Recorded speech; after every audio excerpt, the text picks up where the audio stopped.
Beleza. Então, tudo tranquilo. Então, para resolver uns exercícios. A ideia era que a gente resolvesse uns exercícios da OBI de 2020, ou seja, a OBI do ano passado. Resolver os OBIs passados é essencial para se preparar para a OBI. E durante essa fase final, agora que só falta 2 semanas, é muito importante vocês fazerem simulados. Para fazer simulado no NEPS, e também esse é um dos motivos da gente de eu ter decidido de fazer essa aula só para a galera que tinha Pro, é porque a gente vai usar a funcionalidade Pro o tempo todo para poder acelerar o aprendizado. Então, por exemplo, vocês vêm aqui e colocam OBI. Então a gente vai fazer, por exemplo, a primeira fase. Você vem aqui na primeira fase. E aí para fazer um simulado, basta você clicar aqui, simular. E aí ele já organiza tudo para você, já traz as questões e já diz o horário que vai começar. No meu caso ele começa daqui a 5 minutos. Não, 10 minutos. Certo? Aí você pode organizar o horário, você pode dizer que começa daqui a 5 minutos, por exemplo. Salva e ele já cria a competição para você. Certo? Ó, a gente tem aqui piloto automático, entrega, Asher. Vamos fazer isso. Vou fazer isso. Bacana. Aí você salvou, criou a competição. Aqui agora eu já posso ir para o dashboard. Ops. Talvez eu precise copiar a senha aqui. Eu vou para o dashboard, quero participar da competição. Sou eu, com a senha. Clique em participar.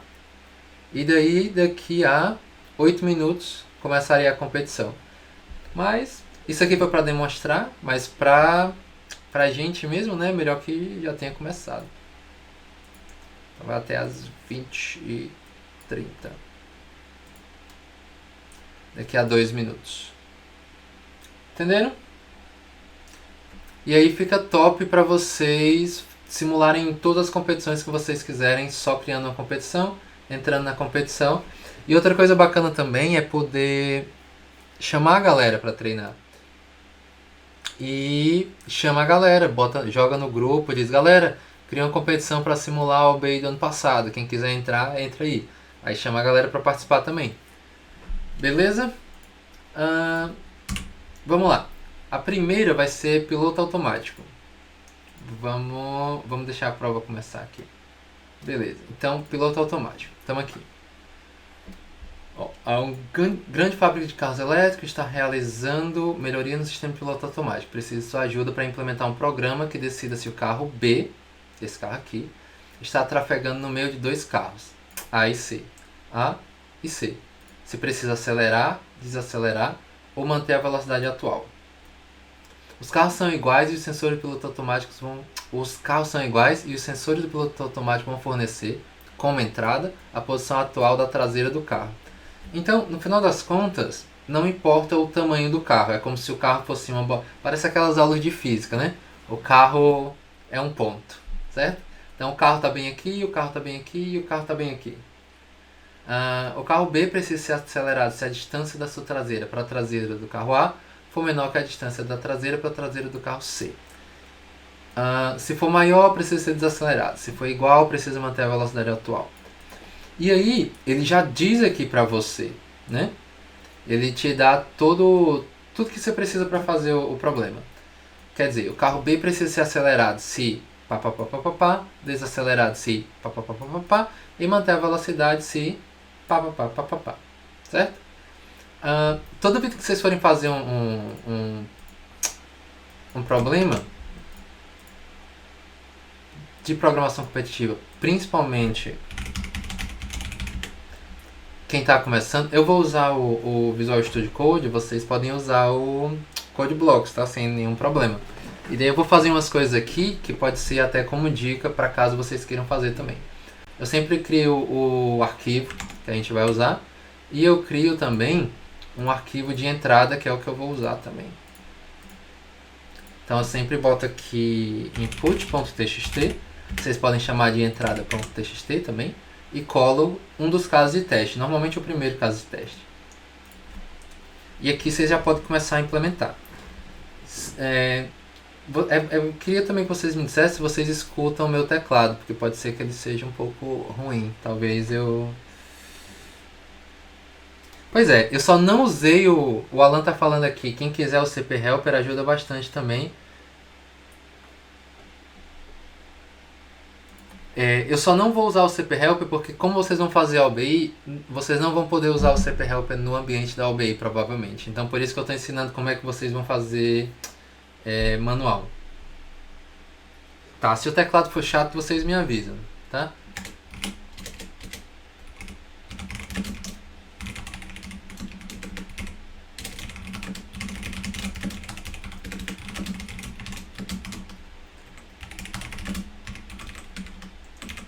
Tá, então eu vou programar em C++.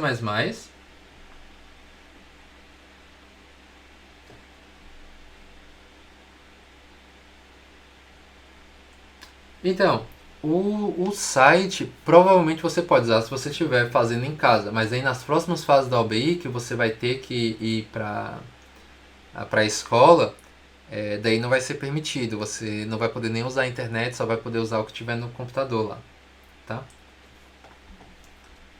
Então, eu sempre faço o seguinte, ó, ou eu sempre ensino a galera a fazer o seguinte. Toda vida que vocês forem fazer um problema, é mais fácil vocês pensarem se vocês dividirem ele em entrada, processamento e resposta, ou saída. Certo?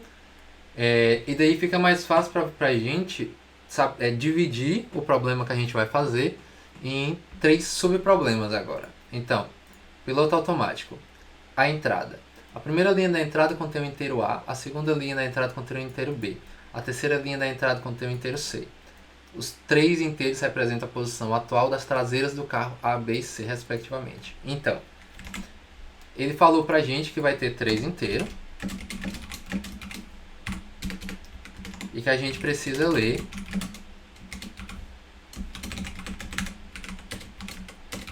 três inteiros, um em cada linha. Preciso de 3 CIN? Não, não precisa. Podia fazer tudo num CIN só, certo? Mas a regra da OBI é, tá na dúvida? Faz do jeito que você tem certeza que tá certo, do que o jeito que vai talvez deixar o código mais bonito e seja mais eficiente um pouquinho e tal. Na dúvida, faz o que você tem certeza que tá certo. Então, vou deixar desse jeito aqui. Fiz a entrada, eu li 3 números, um em cada linha. Agora a gente vai fazer um processamento. O processamento dessa questão é decidir se o carro precisa acelerar, desacelerar ou manter a velocidade. Ele já está dizendo aqui quando é que o carro precisa acelerar, então vamos só copiar. Processamento. Se isso aqui, então acelerar, certo? Se não, se isso aqui. Também serve como dica sempre copiar coisa do enunciado, porque daí você não tem a dúvida se você está escrevendo errado, certo? Tá no enunciado, deve estar certo. E aqui eu não vou copiar o último porque eu não preciso. Aí vocês conseguem ver aqui, ó, que ele está dando um erro, tá vendo? Ó? Não está reconhecendo alguma coisa que eu escrevi lá. Quando eu copiei, ele não copiou o sinal de menor como menor. Então eu vou trocar para sinal de menor. Essa é uma das grandes vantagens de tá tendo aula assim, ao vivo, porque daí vocês podem ver as coisas os detalhezinhos que acontecem, certo? Então aqui o carro precisa desacelerar e se não for nenhum dos dois, ele precisa manter a velocidade. Beleza. Agora a gente só precisa da saída. Um dos pontos aqui, ó, normalmente a gente guardaria a resposta, certo? E imprimiria a saída. Por exemplo, int resposta. Beleza. Então, quando o carro acelera, seu programa deve imprimir uma linha com inteiro 1 se o carro precisa acelerar. Então, o carro precisa acelerar, resposta igual a 1. O carro precisa desacelerar, resposta igual a menos 1. Manter a velocidade, resposta igual a 0. Ops. A saída, cout, resposta. Beleza? Como que a gente testa? Aqui eu vou ensinar para vocês como é que a OBI vai compilar o problema de vocês. Ela vai usar G++, o nome do arquivo, então piloto automático, -std igual a C++17, certo? Que ela vai usar a versão 17 do C++. Daí você pode criar um arquivo de saída, por exemplo, você pode escrever -o piloto.exe. Quando eu fizer isso, é a mesma coisa que no CodeBlocks ele faz quando você aperta o botão compilar, certo? Ele faz exatamente isso, ele roda isso aqui por trás, sem você saber, mas é isso que ele está fazendo. Então, C++. Ops.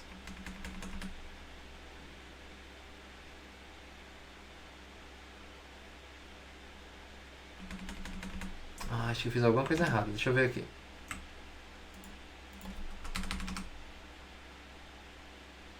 G++, -std, C++17, então esse aqui.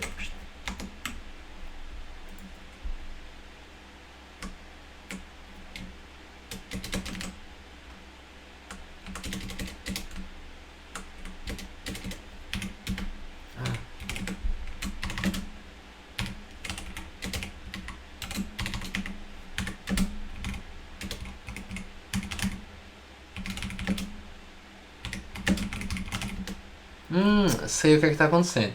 Meu compilador é tão antigo que ele não compila C++17, tá? Então ele só consegue compilar C++11. Mas aí no compilador mais moderno, que vocês provavelmente vão ter no computador de vocês, vocês podem compilar C++17. Então vamos voltar aqui, ó. -std C++11, no meu caso, né? E daí eu vou criar o arquivo piloto.exe. Aí, na hora que eu compilar, vocês veem que existe um arquivo aqui, piloto.exe. Daí o que é que eu posso fazer?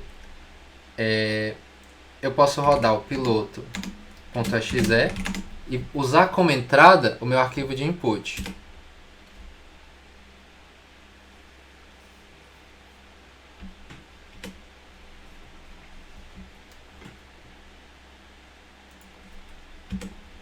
Agora meu computador está super lento, mas deu certo, certo? O que é que esse -input.txt faz? É a mesma coisa de você fazer piloto.exe. Agora o programa está rodando, certo? É a mesma coisa de você vir aqui, copiar essa entrada, colar aqui e dar Enter. É exatamente isso que esse comando aqui está fazendo. Ele está falando, roda esse programa e eu vou digitar como entrada desse programa tudo que tiver nesse arquivo aqui. E aí, como a gente copiou o primeiro caso para cá, a gente está dando como entrada para o programa esses valores aqui.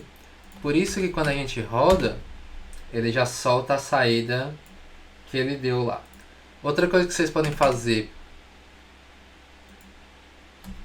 é compilar e rodar o piloto.exe -input.txt.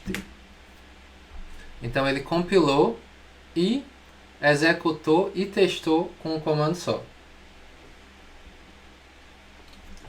Se durante a prova pode usar o VS Code, provavelmente. Isso vai depender muito do pessoal da organização da prova, mas provavelmente pode sim, porque em casa você pode e na escola depende do coordenador. Como a gente tem um dos coordenadores aqui, eu acho, não temos mais, mas vocês podem pedir para o coordenador para instalar o VS Code no laboratório de informática de vocês, né? Então beleza. Terminou de testar o problema, copia,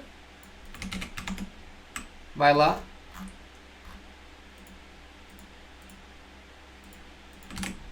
e envia a solução. Enviar.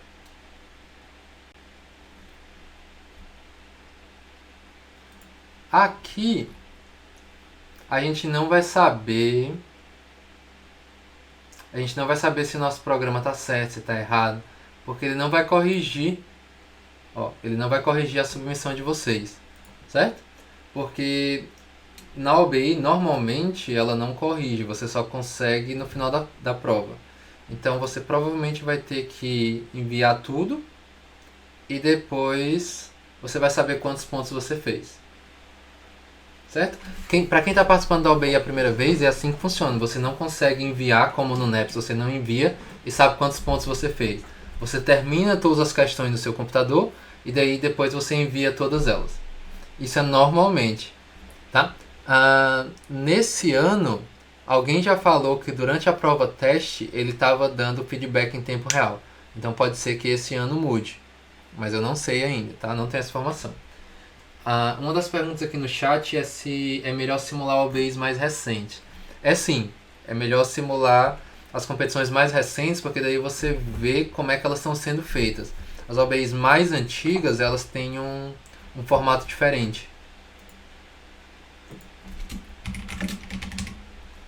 Então, para a gente ter feedback em tempo real e saber se a submissão está certa ou não, eu vou submeter direto aqui, ó.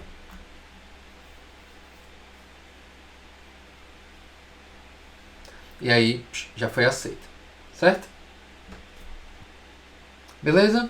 Então, fizemos uma questão. Quantas questões tem a fase 1 da OBI no nível júnior? Normalmente, tem umas 3 questões. Certo? Normalmente. Mas pode mudar. Muda o tempo todo. A OBI muda o tempo todo. Às vezes tem 2, às vezes tem 3.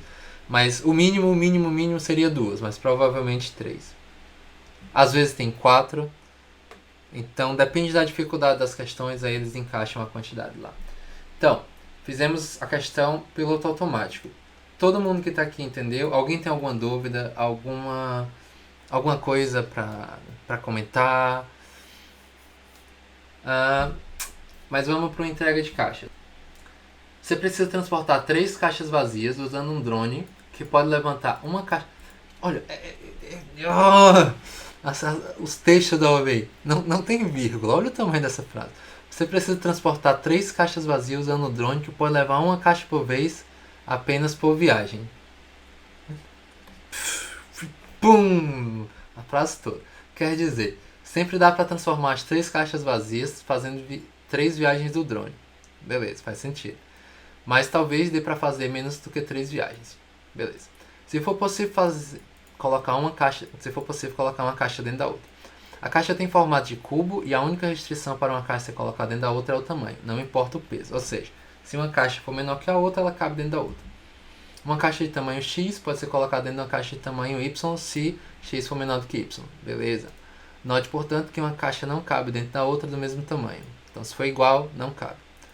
Além disso, as duas caixas de tamanho X e Y podem ser colocadas lado a lado dentro de uma caixa de tamanho Z se X mais Y for menor do que Z. Ok. Tem um monte de coisa aqui, certo? Tem um monte de coisa nessa questão. É só lógica, tá? Mas tem um monte de coisa que vocês têm que prestar atenção. Então, se vocês estiverem fazendo essa questão na hora, vocês têm que prestar atenção em várias coisas. Vamos para ela aqui. Entrega. Caixas. Caixas.cpp.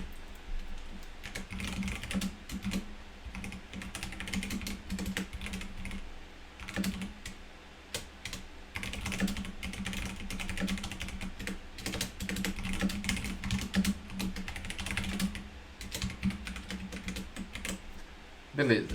Então, entrada, processamento, saída. Qual é a entrada? A primeira linha da entrada contém um inteiro A, a segunda linha da entrada contém um B e a terceira linha um C. Ou seja, ele dá o tamanho das 3 caixas. Então, int A, B e C. Como a gente já viu, a gente pode ler todas numa linha só. Certo?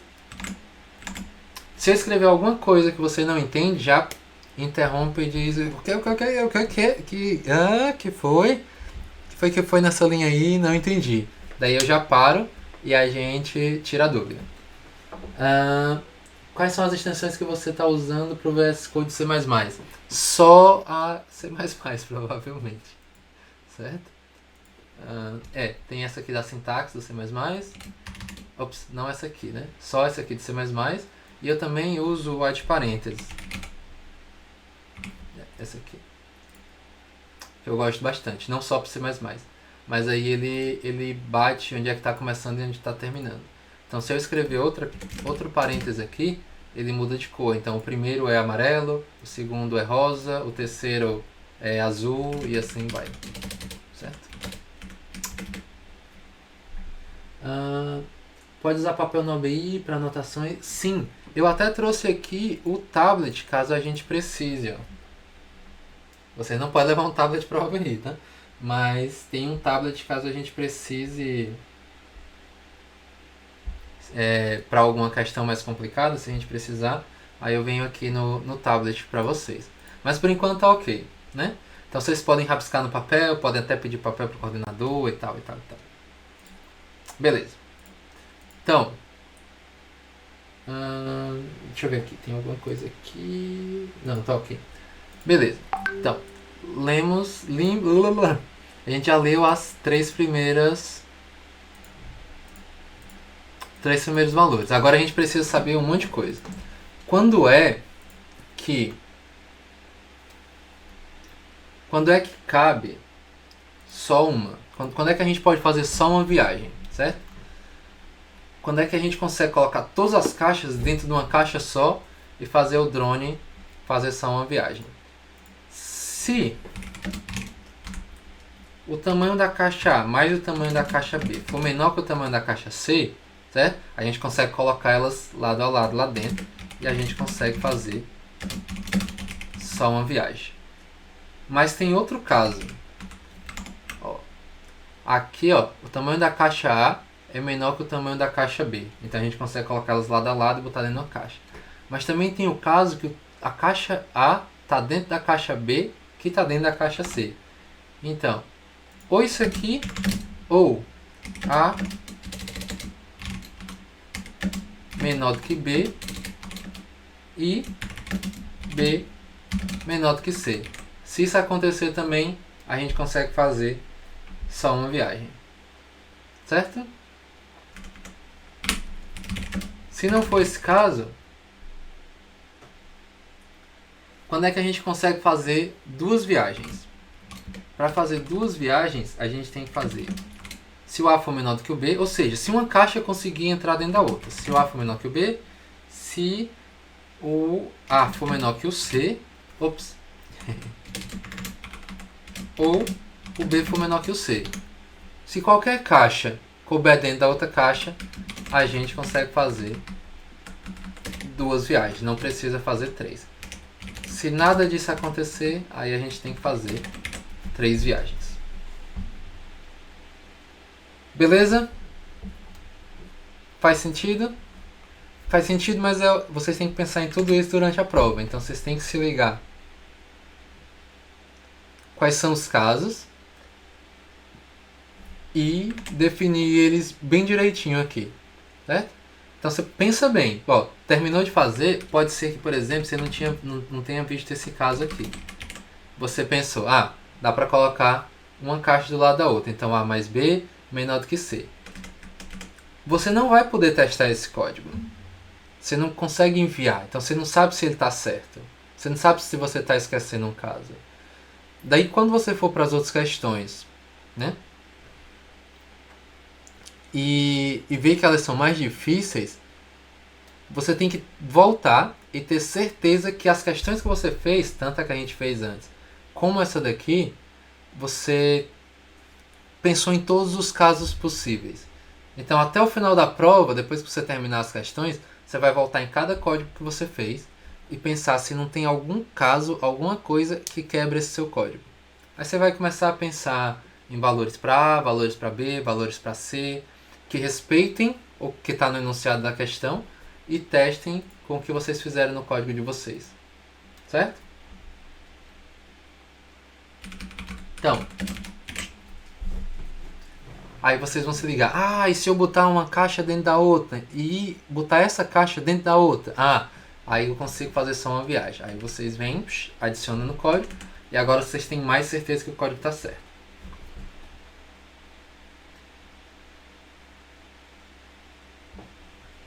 Sim, vocês não vão testar só com o que está aqui não, vocês vão testar com pelo menos o que está aqui, daí você tem certeza que você fez alguma coisa, certo? Tipo, você fez um código que tem chance de estar certo. Depois que você terminou a prova, você vai voltar e vai testar com mais casos. Você vai criar mais casos, vai ver se ele cabe dentro da coisa da questão. Normalmente são casos extremos, então, primeira coisa a testar, o que acontece se os valores forem muito pequenos, né? Se for 1, 2 ou 3. E o que acontece se os valores forem muito grandes? Se forem 1000, 999, 998. O programa de vocês continua rodando? Ele ainda funciona? Testa. E aí depois vocês estão mais tranquilos. Certo? Vamos pegar. Enviar.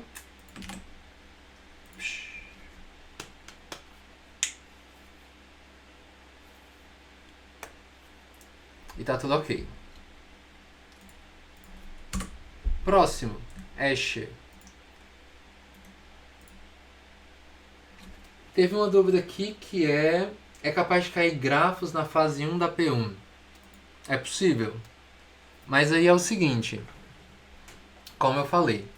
Com o conteúdo básico você provavelmente consegue passar. Agora, se você está querendo brigar por medalha de ouro, classificar para a seletiva, ir para a semana olímpica, tudo isso, você precisa de mais do que aquele conteúdo básico. Aquele conteúdo básico que eu indiquei é o conteúdo para você passar de fase. E aí você ganha tempo para estudar para a próxima fase. A nota de uma fase normalmente não influencia muito no seu desempenho final, porque ela só é usada para desempate. Então, você vai ganhando tempo para tentar estudar mais no seu primeiro ano. Quando você está no seu segundo ano de OBI, então se você já fez PJ ou P1 no ano passado e está fazendo P1 ou P2 esse ano, né? Um ano depois, aí você já sabe toda aquela bagagem e agora você vai aprimorar só a parte de algoritmo, que é a parte de gráficos, estrutura de dados e tal. Né? Mas se você está no primeiro ano, faz a base bem direitinho, não precisa acelerar para o conteúdo avançado. É mais importante você treinar o que você sabe para garantir que você vai passar de fase. Garantir que você vai passar de fase na OBI é exatamente o que a gente está fazendo aqui. Fazendo as questões e tendo certeza que o código está certo. Porque pode ser que você acelere o seu aprendizado. Isso eu já vi acontecer muitas vezes. Você acelera o seu aprendizado, aprende sobre grafos, estrutura de dados e não sei o que, e mais coisa, e mais. E aí você vai lá e tem uma questão muito fácil que você comete um erro bobo porque não está muito esperto programando e aí é eliminado e não passa de fase no OBI, certo? Então faz mais sentido ter certeza do que vocês sabem do que tentar expandir o conhecimento agora.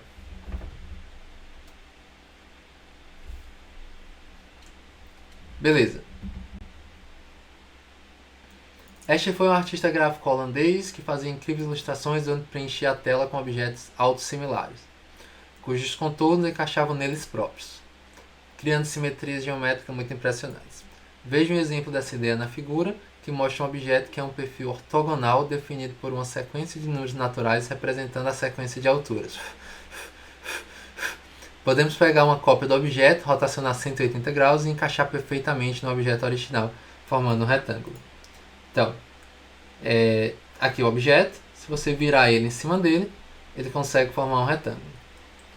Em termos gerais, se uma sequência n números naturais representando sequência de alturas por A1 até AN, o perfil definido será chamado de Escher se tivermos A mais N, A2 mais N1, N-1, A3 mais N-2 e assim por diante. Nesse problema aqui, alguém já resolveu esse problema? Alguém que está aqui na sala resolveu esse problema? Não, mas a ideia, o programa já falou, pegar os lados opostos e somar para ver se dá o lado, não? Isso. Ele já disse aqui para você, mas aí tem um único detalhe aqui que a gente tem que prestar atenção. Porque o restante do problema ele já deu de bandeja, né? Então vamos lá.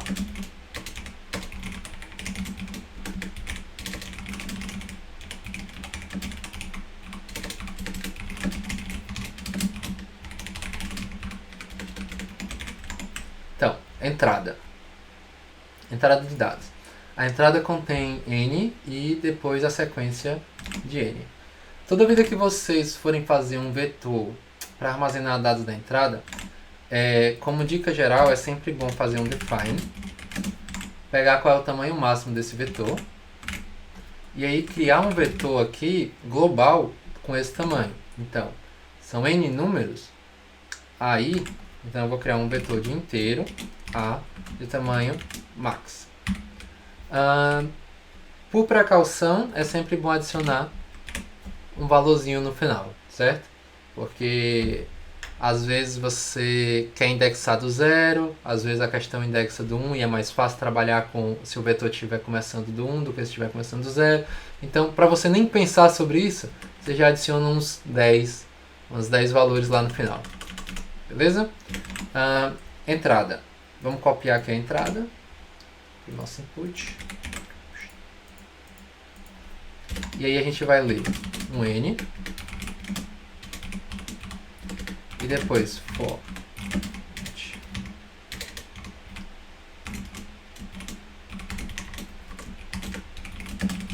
E aí vai ler cada valor do vetor. Depois que eu leio a entrada, eu já fiz um erro aqui. Depois que eu leio a entrada, ou pelo menos quando eu estava começando também, eu sempre gostava de ter certeza que eu li a entrada certa. Então, pode ser uma boa também você terminou de ler a entrada, já compila o código no lugar de piloto, Asher,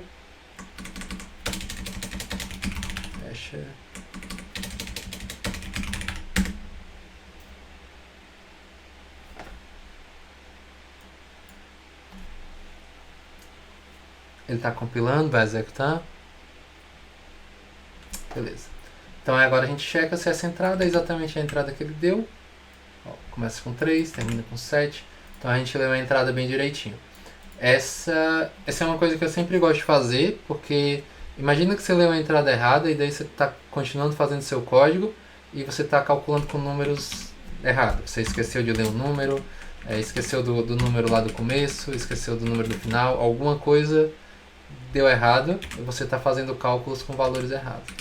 Então, é uma dica geral sempre depois de ler a entrada, principalmente para os problemas mais difíceis, né? Os problemas vão ficando mais difíceis. A primeira coisa que você faz depois que lê é ter certeza que você leu direito. Até você ganhar confiança. Com o tempo você não vai precisar fazer isso, né? Mas quando você está começando, é melhor garantir que está tudo correto. Até porque na OBI o tempo não é um fator determinante. Justamente porque você não submete, você só submete tudo no final. Na maratona, em outras competições, o tempo que você passa a questão tem impacto no seu resultado. Mas na OBI não. Então você pode fazer a prova muito mais calma, tentar garantir que está tudo certo até o final da prova, né? Então, esse tipo de coisa, de verificar a saída, é uma coisa que faz muito sentido na OBI. Próxima coisa. A gente precisa checar isso daqui. Então vamos lá.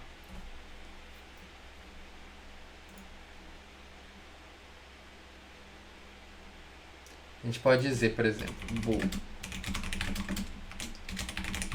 A gente pode dizer Asher. E aí ele quer saber se todos são iguais, tem altura igual. Então para saber qual é a altura que tem que ter, vamos pegar logo a primeira, né? Então int altura recebe a primeira mais a última. Então essa tem que ser a altura de todo mundo no meio. Certo? Então, todo mundo no meio, não começando do 0, né, mas começando do 1.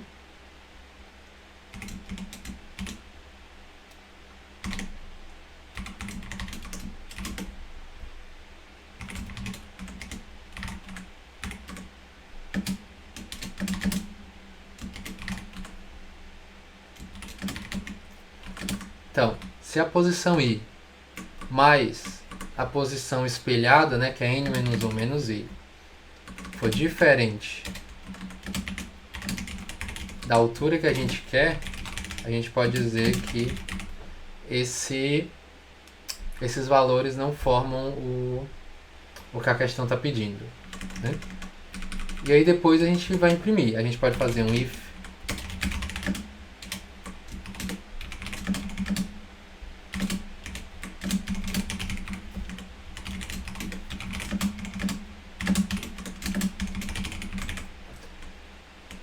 beleza? Então, foi exatamente o que a questão pediu, certo? E ele deu até aqui a dica, o A mais 1 mais a primeira posição com a última posição, depois a segunda com a penúltima, e assim por diante. Sim, por que esse for vai até a metade do valor? Alguém? Por causa da formação espelhada? Isso, por causa da formação espelhada. Porque se a gente passar o i da metade, quando a gente fizer esse cálculo, a gente vai começar a entrar... vai dar problema. Certo? Porque, ó, imagina que a gente tem n igual a 5, certo? A gente já pode usar isso aqui. Peraí. Deixa eu ver aqui.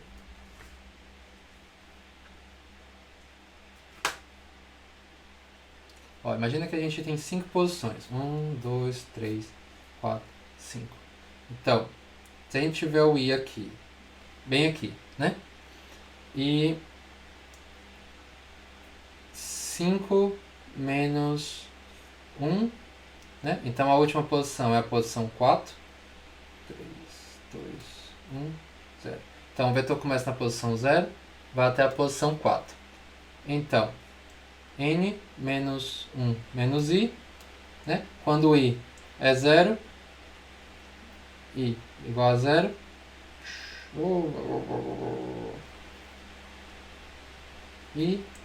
e a versão espelhada dele aqui. Então, quando isso é 0, isso é 4. Quando isso é 1, isso é 3. Quando isso é 2, isso é 2. Quando isso é 3, é 1. E quando é 4, é 0. Quando a gente vai até o final, a gente já viu esses valores aqui, né? Quando a gente passou daqui, ó, tudo isso aqui já foi calculado aqui em cima. Então por isso que a gente vai só até a metade. Também uma dúvida em relação já ao código. Não dava para colocar um break naquele for não quando o Esker fosse falso? Dá aí, sim. se fosse falso, aí já não precisaria olhar os outros casos, não? Sim, dá sim. Então, bem aqui, você já pode colocar um break, né? Porque você já sabe que você já sabe que é falso, né? Então você não precisa continuar olhando. Então já é uma otimização. Se a gente enviar esse código, ou se a gente tentar, né, verificar esse código, vamos ver aqui. Ó, esse aqui deu sim. Vamos testar o outro caso.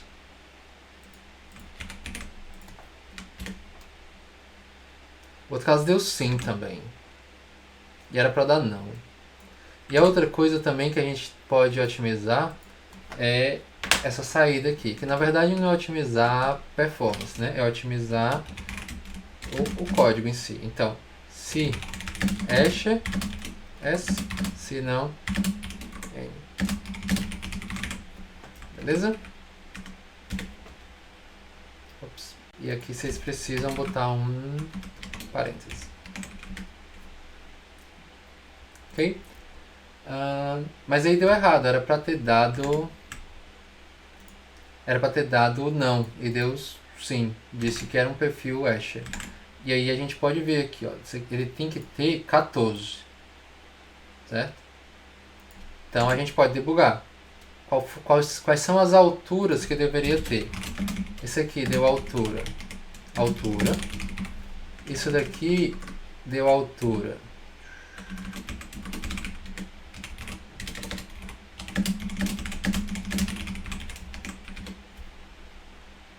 Então, deu 14, deu 14.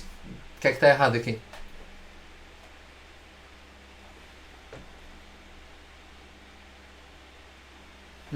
Sim, Ele não verificou o termo central. isso mesmo. Isso mesmo. A gente verificou esse aqui com esse aqui, esse daqui com esse aqui, mas não verificou o termo central. Se a gente tivesse ido até o N, o que é que teria acontecido? Aí ele teria verificado tudo, certo? Se a gente quiser ainda deixar ótimo, a gente simplesmente precisa dizer que a gente vai até sobre 2. E Thiago, eu ia te perguntar sobre esse negócio de ter sempre segurança na UBI. No caso como esse, eu poderia colocar até N, né? Só para ter mais segurança, porque é linear e o N só vai até 10 a quarta, então... Sim. Se vocês têm certeza que não tem impacto na resposta, né? Por exemplo, a gente está invertendo os índices. A gente estava no A0, A4, A1, A3, A2, A2. Mas aí depois a gente vai para A3, A1. Se é a mesma coisa, se não vai fazer diferença na soma, no cálculo, se a precedência não importa, se você sabe que isso não importa, então por questão de tempo você pode deixar até o N sim, sem problema. Viu? Então, enviar.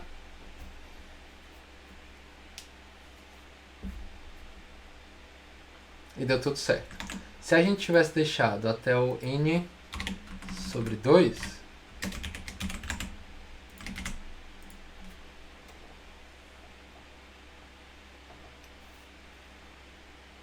tudo certo também. Beleza? Então, esse código aqui mais rápido que o outro, por um pouquinho, mas na OBI vocês fazem o que vocês tiverem certeza. Na cabeça de vocês, vocês têm que ter confiança no código que vocês escreveram. É isso.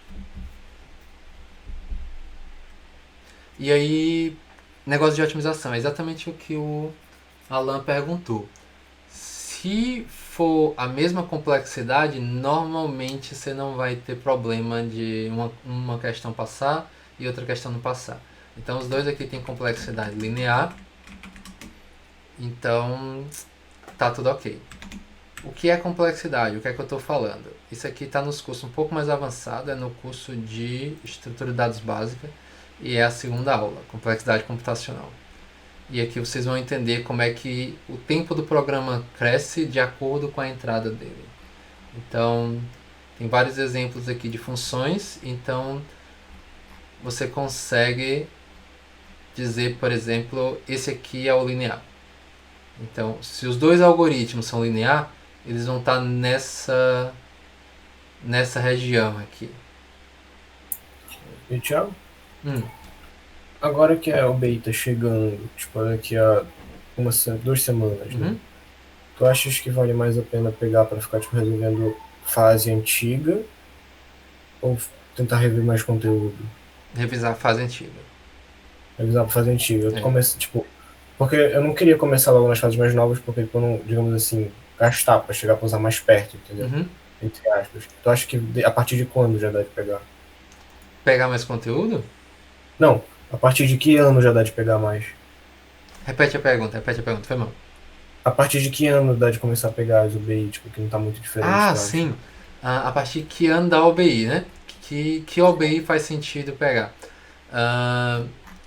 Só não pegar as muito antigas. Ó, se a gente vem aqui em fontes e a gente escrever OBI, vai ter umas bem antigas. Ó. Tem OBI de 2001. São 20 anos atrás. 20 anos atrás. era outra prova, não tinha P Júnior, P1, P2, era fase única, né? Outra fase única aqui. Então, depois de 2010, ela mais ou menos já tem esse formato da OBI que vocês participam. Então, depois de 2010, vale a pena estar resolvendo. Mas aí vocês começam das mais próximas e vai seguindo para as mais antigas. E aí vocês vão... É como se vocês tivessem feito as OBIs naquele ano, quando vocês estão simulando. E faz muita diferença simular versus resolver os exercícios daquela OBI. Faz muita diferença vocês setarem o simulado e fazerem no tempo de prova que vocês precisam fazer. Diz. Outra pergunta que eu ia fazer é se tu achas que vale a pena, por exemplo, eu que tô no nível 2, que é, digamos que, o terceiro nível, né? Uhum. Se tu achas que vale a pena, tipo, pegar para resolver os níveis mais novos, digamos, para ver a parte da base, assim, e Sim. Tipo, resolver todos os anos o nível, porque o meu professor de matemática disse que era bom fazer isso na UBMAP. Uhum. Resolver todos os níveis antigos, mais novos, depois resolver todos os meus. Então, depende do teu nível, certo? Depende do quão confiante tu tá com a tua capacidade para fazer a prova. Então, se tu tiver mais pro lado iniciante, essa estratégia é top. Se tu tiver pro lado mais avançado, tipo, tu sabe que vai passar da primeira fase, sabe que vai passar da segunda fase, e já tá mais ali pensando qual medalha tu vai estar brigando, aí tu vai estar perdendo muito tempo. Entendeu? E daí seria melhor tu resolver só do teu nível. Mas se tu tá ali mais do meio pro começo, né? Tu começou a aprender agora, ou não tá tão confiante com os algoritmos, não sabe se vai passar de fase, pode ser que não passe, ainda não classificou, é o primeiro ou segundo ano que você está participando da OBI, não conseguiu chegar na última fase ainda nos anos anteriores, então faz sentido sim. Você faz PJ, depois você faz P1, depois você faz P2, e aí você tem essa progressão e várias questões que caem nos níveis mais baixos, caem nos níveis mais avançados, né? Então quando você chegar para fazer P2, você já resolveu já umas 2 questões do seu nível, então já garantiu que você vai passar. Normalmente meia prova é suficiente para garantir que você vai passar. Então aqui no nível 2, resolver 2 questões já te garante passar de fase, normalmente. Entendi. Tu acha que, por exemplo, se eu vou resolver o nível 1, o nível júnior, eu pulo a questão que tem no nível mais avançado para... Não, pode resolver. Beleza. Pode resolver. Simula a prova toda. Pensa que se eu tivesse lá ano passado resolvendo essa prova, como é que eu teria feito? Não, eu teria feito isso daqui. Entendeu? Na P1, uma questão vale já ou são 2 também? Então, depende muito do ano. Às vezes é uma questão, às vezes é uma questão e meia. Depende muito da galera que está fazendo também na sua escola. Pandemia, programação nível 1. Como é que vocês estão? Estão cansados? Dá para mais uma? Tem dúvida? Porque se vocês tiverem outras dúvidas também, a gente pode deixar, por exemplo, essa aqui para outra. Beleza. Então vou só pegar uma... Na verdade, eu só tenho mais uma. Você disse que fazendo o curso básico do CodeCAD pro nível júnior já dá para passar, mas dá para passar até que ponto? Passa fácil da fase 1, passa fácil da fase 1 em fase 2, ou dá para fazer tudo? Tá. Ó, a P1 já teria feito as 3 questões, certo? Se você passou lá terminou o curso do Transição à Programação, veio fazer essas 3 questões, tá na P Júnior, você já fechou a primeira fase. Você provavelmente tem tudo para fechar a segunda também, certo? Agora, na P2, a gente já vai ver uma questão que não teria como você fazer, entendeu? Com o conhecimento do curso de Introdução à Programação. E é justamente aí que começa a diferenciar a galera que está fazendo pela primeira vez da galera que já tem esse conhecimento do ano passado e está começando a avançar para a parte mais avançada, para o conteúdo mais específico de algoritmo. Ah, mas aí no caso eu fiz o do CodeCAD, o verde. Aí eu só fiz até agora o verde. E comecei a fazer o roxo, que o Gabriel me indicou para fazer também. Então. Aí, então, no caso, eu agora deixo do roxo para o lado e foco nas questões da nível júnior para ficar mais... O que eu faria seria pegar as provas e tentar fazer. Daí tu vai descobrir o que é que tu não sabe, e aí tu vai também descobrir, depois de 2, 3 simulados, quantas questões tu faria. Qual é o conteúdo que cai no teu nível, né? Então pode ser que tu faça o simulado, faça as 3 questões, aí pega a de 2019, também faça as 3 questões, pega a de 2018, faça as 3 questões, tu já vai para a prova mais tranquilo, sabendo que se tu fizer tudo direitinho, tu vai fechar a prova, entendeu? Agora pode ser que, por exemplo, tu tá no nível 1, né? O teu nível é o quê? Tô no nível júnior, na verdade. Então, o que tu tem que fazer é fazer esses simulados, entendeu? Tu pega ali e faz 2, 3 simulados por semana, dependendo das outras coisas que tu tem para fazer, seria o ideal, entendeu? Agora o pessoal do nível 1 vai fazer a mesma coisa, vai fazer o simulado e aí vai ver, vai começar a ver que vai ter uma questão cada ano que eles não vão conseguir fazer. Mas tudo bem, se fizer 2 das 3 em 2020, 2019, 2018, também pode ir para a prova tranquilo, não tem problema nenhum. O negócio é que a UBI precisa diferenciar a galera que está fazendo pela primeira vez e está fazendo pela segunda vez. Porque a galera que fez um ano antes, que fez no ano anterior e está fazendo pelo segundo ano, tem uma vantagem muito grande. Porque você já aprendeu toda a parte que é difícil começar a programar, é difícil dar os primeiros passos em programação. Depois que você consegue a base, depois que você consegue essa parte aqui, todo o resto é incremental. Toda aula você está aprendendo uma coisa nova, é uma dica nova, um truque novo, uma coisa para resolver uma questão, uma estrutura, um algoritmo. São pontos, entendeu? Aqui você tem que entender tudo, porque você tem que entender a base toda, montar essa sua base de conhecimento, e aí a partir daqui são coisas pontuais. Você aprende uma estrutura, uma técnica, um algoritmo, um conceito, e aí eles são mais isolados. E aí pode ser que tenha uma questão que peça só esse conceito. E aí é sorte, você passou por aquela aula e aprendeu, passa a questão, ainda não chegou naquela aula, ou passou e não aprendeu, não vai conseguir passar a questão. Porque daí eles vão pegar mais para as últimas fases. Mais para as últimas fases. Para a primeira fase você só precisa desse conteúdo mais básico, certo? Beleza? Vou só beber água, daí eu já volto.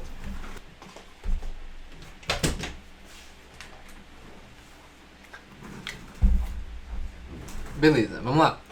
Estou de volta. Alguma dúvida enquanto eu fui beber água e voltei? Vocês pensaram em alguma coisa? Querem tirar mais alguma dúvida? Ou eu posso ir para a questão? Beleza, para a questão, pandemia. Um grupo de amigos preocupados por ter que prestar o Enem esse ano resolveu iniciar o ano fazendo reuniões de estudo. Mas eles não esperavam que uma epidemia com novos vírus ocorresse na região em que moravam. Nessa epidemia específica, os sintomas da doença aparecem muitos dias antes do contágio, mas mesmo sem sintomas, uma pessoa infectada pode infectar todos que ela tenha um contato mínimo. O grupo de amigos também não sabia que um deles havia sido infectado, sem saber, por pessoas fora do grupo, o que fez a infecção se espalhar pelos amigos do grupo. Felizmente, todos os amigos infectados se recuperam e passam bem. Beleza, só uma historinha, até agora não falou nada sobre a questão pra gente, beleza. Muitas reuniões de estudo aconteceram, mas nem todos os amigos participaram de todas as reuniões. Você receberá a informação de quais amigos participaram de cada reunião. Além disso, você receberá também a informação de qual amigo participou da reunião do grupo após ter sido infectado por pessoas de fora do grupo e em qual reunião isso ocorreu. Você deve assumir que todos os amigos que participaram da reunião em que pelo menos um deles estava infectado também foram infectados, então a taxa de transmissão desse vírus aqui é 100%. O único amigo infectado por pessoas de fora do grupo é que foi informado. No caso de todos os outros amigos que foram infectados, a infecção ocorreu dentro do grupo. Então, estava todo mundo seguro, alguém saiu, foi infectado e aí infectou todo mundo dentro do grupo, né? Ou praticamente todo mundo. Vamos lá, entrada. Beleza, temos algumas entradas aqui. Vamos copiar.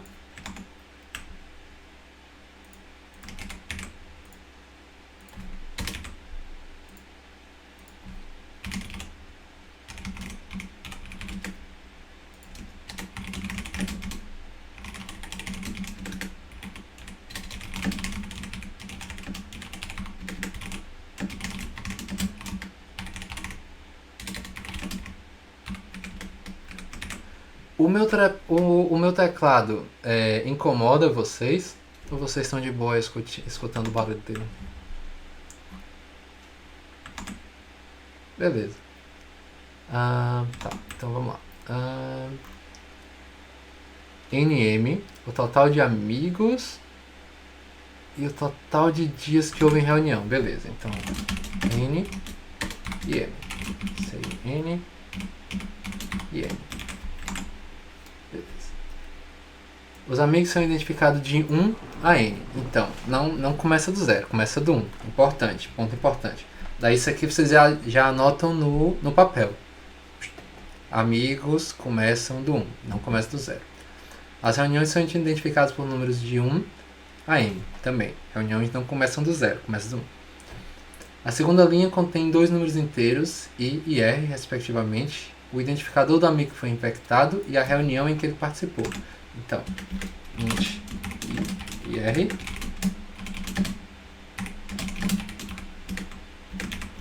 Beleza.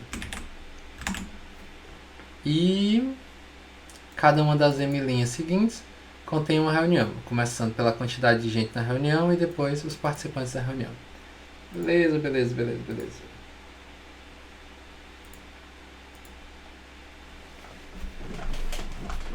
Ops.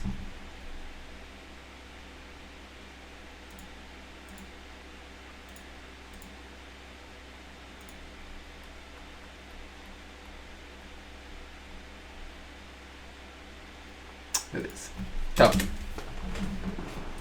aqui a gente tem que guardar quantos participantes estão acontecendo, né? A quantidade de participantes. Então, primeiro vamos para a reunião. Int I igual a 1, enquanto I for menor igual a... Qual é que a gente está guardando o... Tá.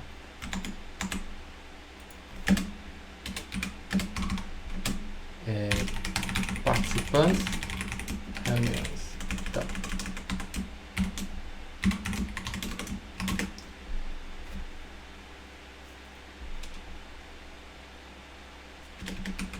E aí aqui a gente tem o... Como é que ele usa? A. Para saber quantos participantes tem nessa reunião.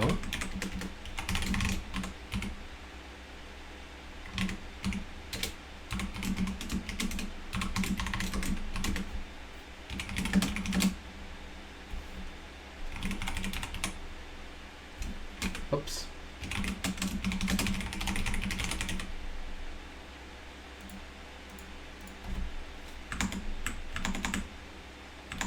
Participante é P e PJ. Tá. Muito complicado isso aqui. Muito nome, muita variável. Eu começo a ver isso aqui e já começa a me perder. Então o que é que a gente vai fazer? Vai mudar o nome. Aqui são a quantidade de participantes. Aqui são a quantidade de reuniões.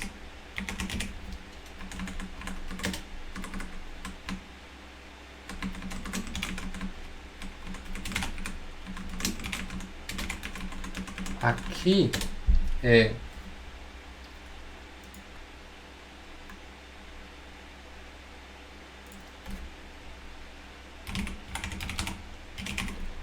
quem é que foi infectado e a primeira reunião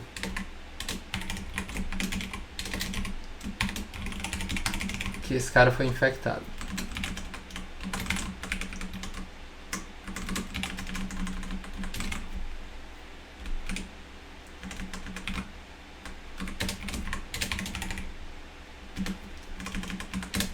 aqui. Ops.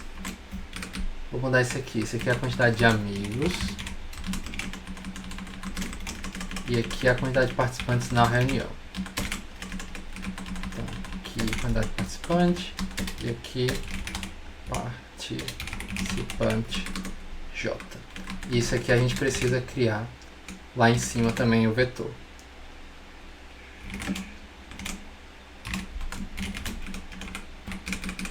Mesma dica anterior. Dá um define max. A quantidade máxima de participante que pode ter, que é 1000. Adiciona aqueles 10 no final.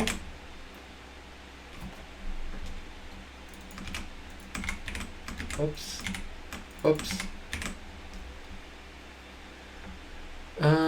Porque tá errado aqui, falta o int. A gente tem o input, tem pandemia. Vamos testar se tudo compila.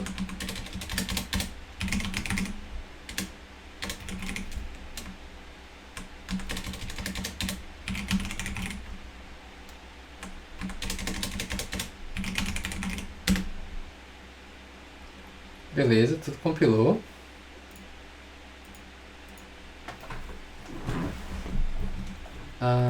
Vamos testar depois de cada participante. Vamos imprimir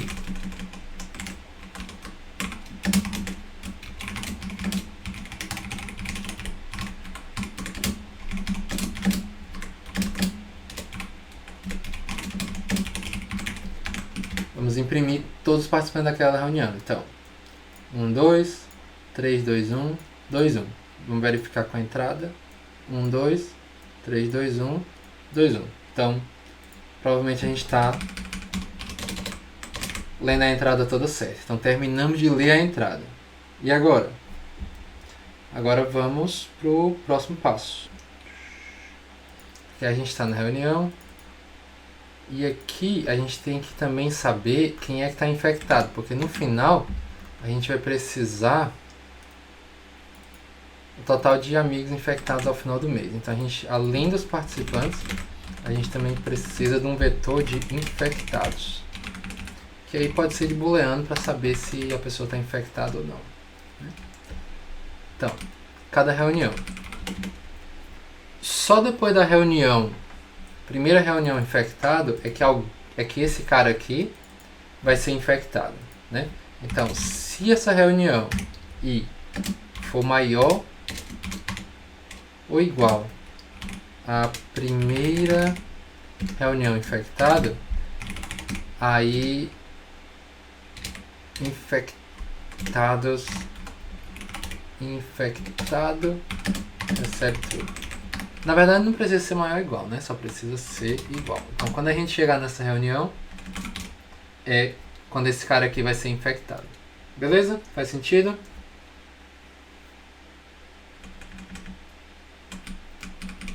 Daí a gente vai ler os participantes agora. Para ler os participantes, a gente tem que definir se os participantes que estão participando dessa reunião tem alguém infectado.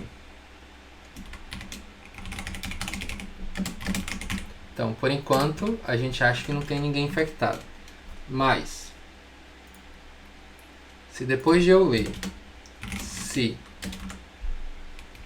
no meu vetor de infectados, o participante J estiver infectado, aí eu sei que tem alguém infectado nessa reunião. Então, bem aqui, eu vou dizer que todo mundo que participou dessa reunião também está infectado se tiver alguém infectado. Então, se tem alguém infectado, todo mundo que participou da reunião está infectado. Então, todos os participantes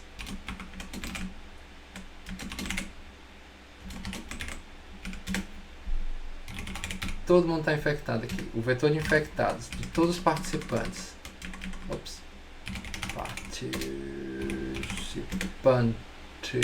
Participante J também foi infectado. Então, se tinha alguém infectado naquela reunião, todo mundo que participou foi infectado. Agora a gente precisa... Acabou todas as reuniões, né? E o que é que a gente tem que fazer? A gente não precisa imprimir o pessoal infectado. A gente precisa imprimir o total de pessoas que foram infectadas. Então, int total. E aí eu vou passar int i igual a 0. Deixa eu ver se eu posso usar i aqui. Beleza. Tá acabando aqui. Tá indo até aqui. Então, int 1. Quanto i for menor ou igual do que a quantidade de amigos. E mais. Se infectados i total mais. Depois de tudo isso, se out total. Beleza. Vamos testar. 3 pessoas. Próximo exemplo. 2 pessoas. E aqui tem que dar 8 pessoas. 8 pessoas. Vamos enviar.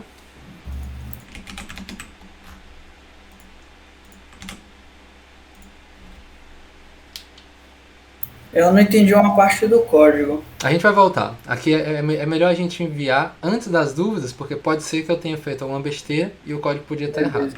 Agora a gente volta e a gente sabe que o código está certo. Vamos entender o código, né? Dúvida? Pode jogar. É lá na parte final, que é quando você faz esse infectados participantes J. Aí esse vetor maior, ele vai pegar cada uma das variáveis que está no participante e vai colocar como true. É isso?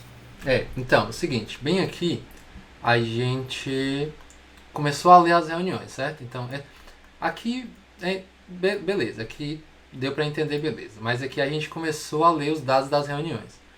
Aí o que é que a gente precisa entender das reuniões? Antes da primeira reunião, que tem uma pessoa infectada, porque esse cara só foi infectado por alguém fora do grupo nessa reunião aqui. Então, beleza. Então, antes disso aqui, não tem ninguém infectado. Esse aqui vai ser o primeiro cara a ser infectado. Então, quando a gente chegar nessa reunião aqui, o cara que foi informado na entrada vai ser infectado. Beleza. O cara da entrada foi infectado.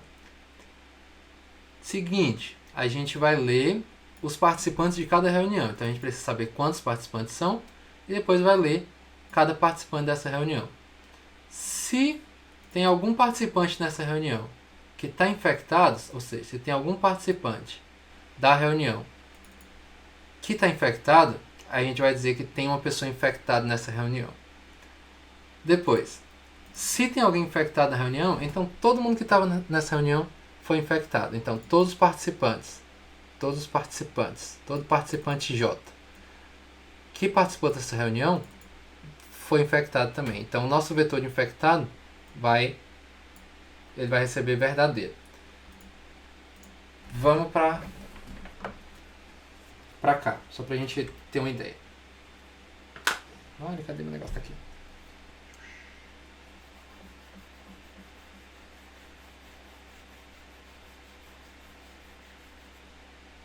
Então, a gente tem um vetor de infectados aqui.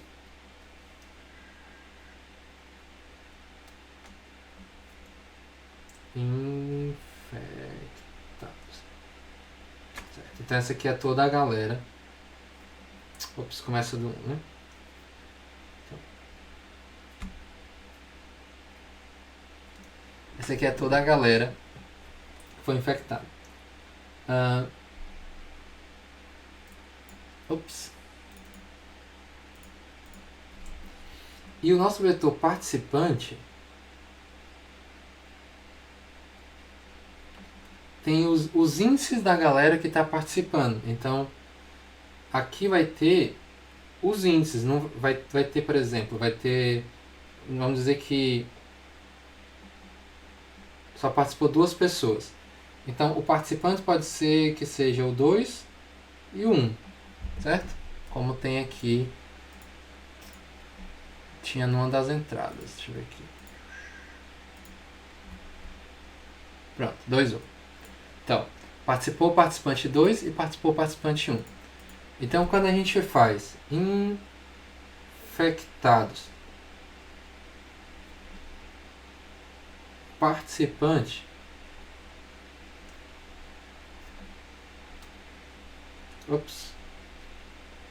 J, a gente está pegando, quando o J for igual a 0, a gente vai pegar tudo isso aqui e vai transformar em 2. Então, o cara que estiver lá no 2 do infectados vai dizer, esse cara foi infectado. Quando J for igual a 1, esse valor aqui vai ser 1. E aí a gente vai dizer, o cara lá no 1 do infectados também foi infectado. É isso que a gente está fazendo, entendeu? Ou não? Sim.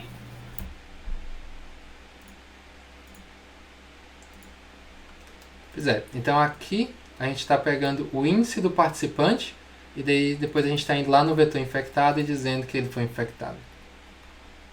E aí depois a gente está só indo no vetor infectado, que aí no caso seria aqui, e vendo quantos tem um Vzinho, quantos são verdadeiros, e contando. E depois, só imprimir. Beleza? Foi? Beleza.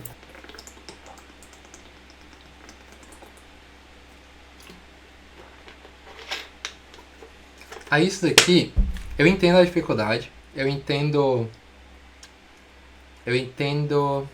essa parte de tipo, uma das maiores dificuldades em programação é tentar pensar como o computador pensa.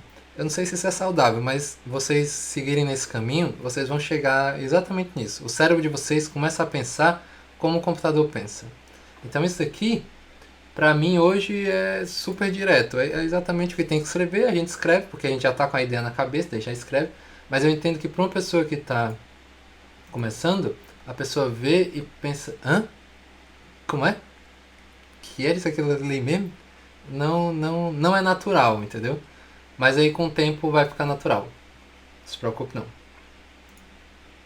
Porque é um vetor, dentro de todo vetor, pegando o índice para repassar e tal, e tal, e tal. Mas aí depois você faz isso 2, 3, 4, 10 vezes, aí você já sabe o que é que você quer fazer, só está escrevendo de uma forma que o computador entende. Pois beleza. É isso, chegamos ao final. Se vocês tiverem mais alguma dúvida...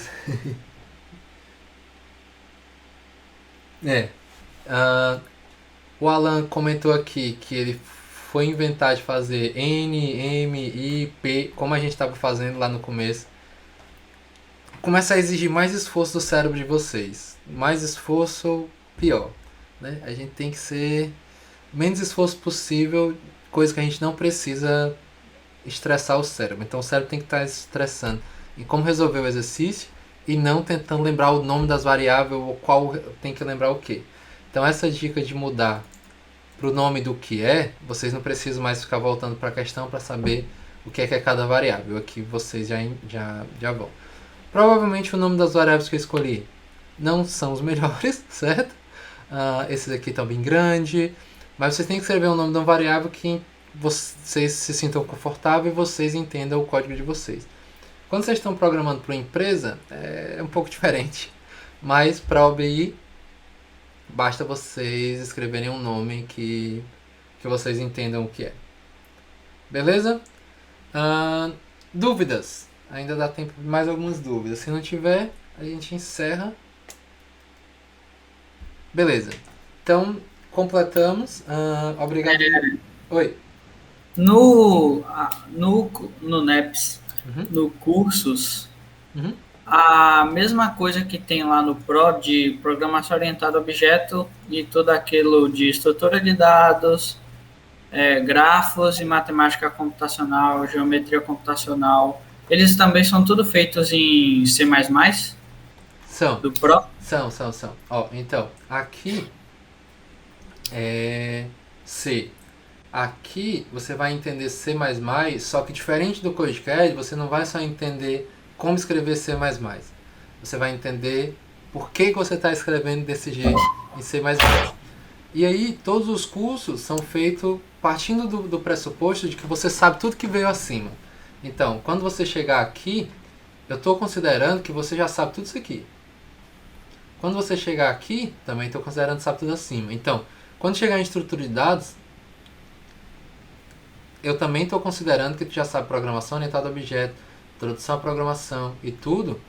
Então eu já posso acelerar o curso. O negócio é que esses cursos aqui são mais lentos. Ó, esse curso tem 40 aulas, esse curso tem 8, esse curso tem 45 aulas. Todos esses cursos tem 11, tem 14, bem menos. Por quê? Porque eles podem acelerar muito mais, porque eu sei que tu vai conseguir acompanhar. Então quando eu entrar aqui, por exemplo, para uma aula de lista, ela é muito mais direta. Ó. Como é que faz um vetor? É desse jeito. Essa é a ideia no vetor. Essa é a ideia de uma lista. Como é que a gente faz lista em C++? A gente faz desse jeito aqui. E aí, como é que usa a lista em C++? Aí tem várias operações, tem vários como é que usa, né? Ó, papapá, papapá. E aí como é que deleta? O que é que está acontecendo por baixo do pano? Então, quando você faz uma inserção e você usa esse código, o que é que está acontecendo lá? Está acontecendo isso daqui. Mesma coisa aqui. Quando eu apago, o que é que está acontecendo lá? O ponteiro que estava apontando para cá, que estava apontando para cá, agora vai apontar desse jeito aqui. Entendeu? Então, a ideia é sempre fazer e entender por que está fazendo daquele jeito. Mesma coisa aqui para os outros. Beleza? Respondido? Entendi. Sim, é porque no CodeCAD a diferença do primeiro curso para o segundo realmente é muito grande. Eu entendo. O negócio do CodeCAD não é que o CodeCAD é ruim. Vocês às vezes ficam me escutando falando, tipo, vá pros cursos, vá pros cursos. Eu não senti que era ruim, não. Pelo menos eu aprendi tudo beleza. O problema são os exercícios, que são mais exigentes. Pois é. Às vezes o pessoal fica escutando eu falando, tipo, não, vá pros cursos, porque ele quer ganhar dinheiro, ele quer que a gente pague pros cursos. Mas não é. O negócio dos cursos do CodeCAD é que eles foram feitos com a ideia em mente. Eles foram feitos para a galera de Olimpíada que queria migrar para a Olimpíada de Informática e conseguisse aprender o mais rápido possível. Então, eles consideram que você já tem um nível mais alto. Não é para, por exemplo, não, eu nunca participei de Olimpíada, quero participar de Olimpíada pela primeira vez, quero aprender programação e fazer OBI. Não é para essa pessoa, certo? Muita gente da universidade que nunca viu programação tentava seguir o curso de programação básica do CodeCAD e achava muito difícil. Não as aulas, como você falou, né? A aula o cara conseguia entender, no final ele achou que tinha entendido tudo direitinho mesmo. Mas aí, por exemplo, aqui no Laço de Repetição, chegou no prêmio do milhão, 30% que estava fazendo o curso desistia. Não sabia fazer prêmio do milhão. Não é natural, depois dessa aula, conseguir fazer isso aqui para a maioria da galera. Não para a maioria, né? Para muita gente. Né? Então isso acontece durante o curso todo. Então não é uma questão de o curso é bom ou o curso é ruim. O curso tinha um objetivo específico e ele cumpria esse objetivo. É a maneira mais rápida, se você consegue acompanhar, de você aprender tudo que precisa para a OBI. Então esses cursos foram feitos para que você aprenda tudo que precisa da OBI do jeito mais rápido possível. Se você conseguir acompanhar. Agora, se você quer aprender mais do que você precisa da OBI e de um jeito mais, com ritmo melhor, aí esses cursos são ideal. Então, por isso que de uma forma geral eu só falo para vir para cá e fazer do jeito que está aqui. Entendi. Entendeu? Thiago, muito obrigado pela aula. Muito obrigado pela aula de verdade, foi excelente. E pelas dicas, principalmente. Queria saber se da semana que vem tu vai dar mais dicas, assim, por N2. Mesmo esquema, só que agora Ó, hoje a gente resolveu só, por exemplo, aqui fontes, OBI, 2020. Da P1 a gente resolveu só pandemia, porque essas aqui são mais complexas. Não essa daqui, né? Essa aqui a gente resolveu também. Mas essa daqui, por exemplo, já usa um algoritmo, não é só a parte básica. Essa daqui eu resolvi junto com o pessoal da programação básica, porque eu usava só conhecimento de programação básica. O código era um pouquinho mais complicado, verdade, né? E é por isso que é importante treinar e exercitar, porque esse conteúdo aqui, para resolver essa questão, também é um conteúdo que cai só no curso básico. Mas ele é elaborado, entendeu? Você tem que entender bem o que é que você está fazendo com os vetores, você tem que entender bem as variáveis, é um código mais longo, é um código que pode ser um pouco mais confuso. Então o conteúdo está lá, mas aí para chegar numa solução assim durante a prova, você tem que estar bem exercitado. Esse daqui não, esse daqui é um algoritmo de Floyd Field que a gente vai ver próxima quinta-feira. Aí a gente vai nessa e segue aqui também para as próximas questões, entendeu? Mesmo esquema, dica, algoritmo, aqui ao vivo, dúvida, entendeu? Entendi, muito obrigado. Beleza. Pois eu vou indo, agradeço vocês, compartilhe com a galera, né? Diz como é que foi, fala da experiência, diz que se foi bacana, se não foi bacana, para ver se a gente consegue trazer mais gente para essas aulas. Porque daí se tiver mais gente, aí eu fico mais animado para fazer, né? Porque quanto mais gente, é mais coisas. Porque eu tenho o trabalho de tirar o tempo para vocês, de fazer os slides, organizar tudo direitinho, tá aqui. Então se a gente conseguir trazer mais gente, a gente tiver um engajamento maior, aí a gente consegue fazer essa ideia que eu estou falando para vocês, de fazer tudo organizado, seguindo os cursos. Eu contrato mais alguma pessoa para fazer também, para a gente ter 2 a talvez 3 turmas, dependendo de como seja, entendeu? Então, quanto mais engajamento tiver, mais coisa a gente consegue fazer. Então, beleza? Pois valeu, muito obrigado Adriano por toda a participação, Alan e todo mundo. Valeu aí, Thiago. Valeu, cara. Até a próxima. Valeu, Thiago.